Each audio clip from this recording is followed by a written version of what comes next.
Hey party people, let's discuss avant-garde fashion today while I work on one of my favorite pet projects. This is my Badass Asian Grandmas project, Badass Asian Grandmas and Grandpas project, which I introduced to y'all in my how to develop and merchandise a fashion collection video, which I'll link below. I'm going to expand on that collection here. The term avant-garde, I think it's French, it means advanced guard, meaning the forefront. Okay, it's a military term, but we have used it in fashion for so long, and it means the forefront of fashion, the trendsetters, not the trend followers.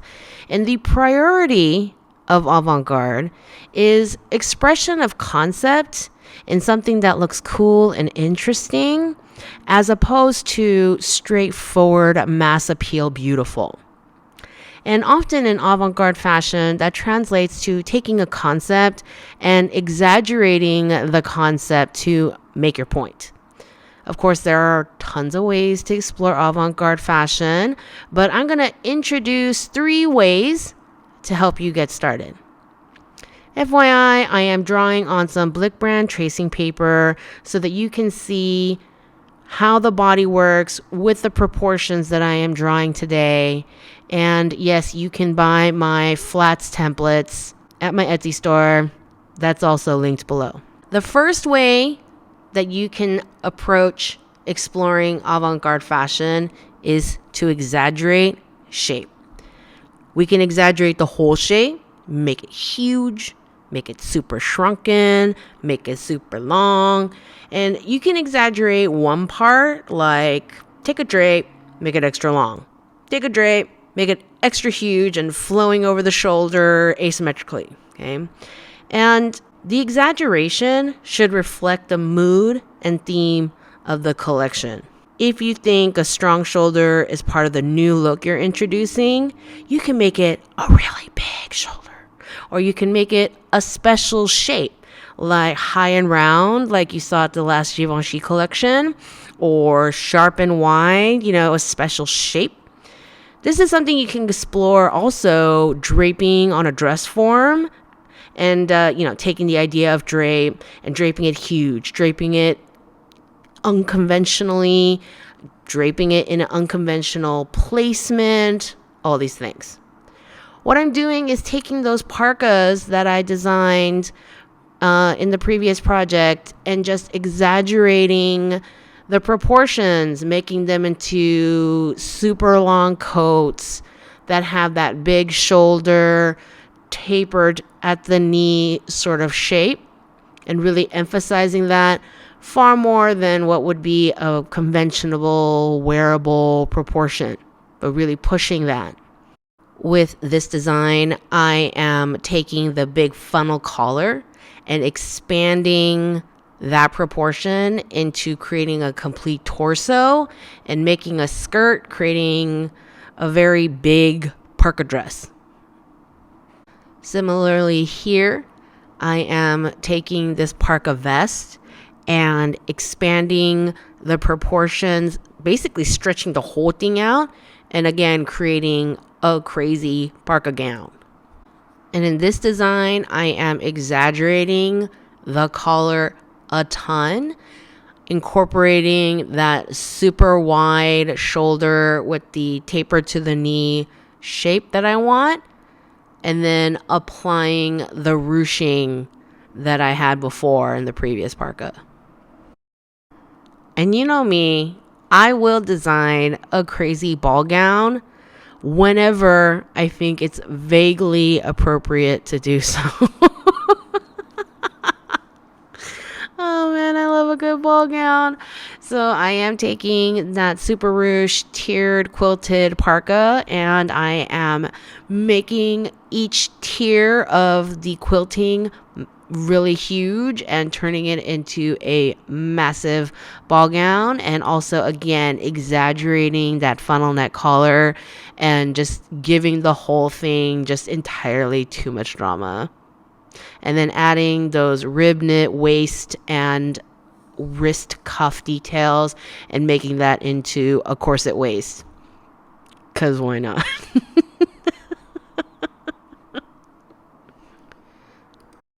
The second way to approach avant-garde fashion is to exaggerate the decoration. There has to be a conceptual point of view to the decoration, and it can't be your standard bugle beads or Swarovski crystals. Okay? I'm working with my cues from my grandmas and grandpas, and I was doing all these snow parkas, and so I wanted to do really big snowball pom-poms and just embellish the crap out of a standard day dress with them. And these grandmas and grandpas, they're all wearing these chains and medallions and keys around the neck. So I wanted to create like just dangling tons of medallions, but in a way that doesn't quite look like Mr. T, Again, the embellishment, the decorations, beading, embroidery, appliques, different patching, just whatever you decide to do, it just cannot be conventional. Sometimes what you need are unconventional materials. For example, one time, who did that dress where it had house keys all over it? In this one, I wanted some sort of, that grandpa was wearing tons of those flat metal pins. And so I had this idea of taking it up a notch by making these clusters of beads, medallions, pom-poms, little baby toys, keys, and all the things, all the, layers of stuff on these grandmas and grandpas, and cluster them onto these pins, and then to make like 20, 30 of these pins and then affix them to a garment in an artful arrangement.